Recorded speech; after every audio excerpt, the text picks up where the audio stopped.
Den første store økonomiske udvikling, vi så i Danmark, var i 1700-tallet, hvor at kolonialøkonomien drev en kæmpe indtægter, som byggede København, Christian IV-tallet, vi kender alle historien. Men der var vi en integreret del af den kolonialøkonomi, der sugede værdierne ud af resten af verden og skabte rigdom til os selv.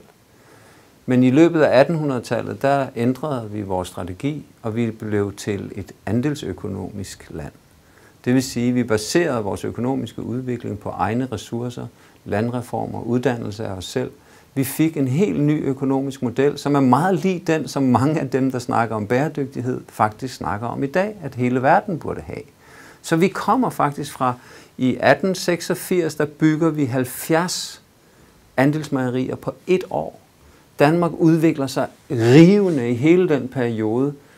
Den slutter den periode i 1952. I 1952, der underskriver Erik Ib Schmidt den sidste tranche af Marshallhjælpen. Og han skriver i hans memoirs, at det gjorde han med stor bekymring. For lige pludselig så blev vores økonomiske budgetter, vores nationale budgetter, blev underlagt godkendelse fra USA, og man krævede fra USA, at vi brugte mange flere penge på vores forsvar. Erik Ib Schmidt, som du måske kender som arkitekten bag Velfærdsdanmark, han var departementschef for 14 statsminister i løbet af hans karriere.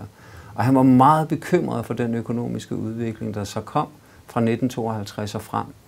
Derfra har vi haft en hypervækst, der har baseret sig på mere og mere og mere gældsætning. Vi har rent faktisk gældsat Danmark på alle de måder, vi kan, siden 1952. Og det har skabt en rivende økonomisk udvikling, men i dag står de næste generation med en kæmpe regning, fordi alle vores huse er gældsat. Vi har gældsat os selv økologisk.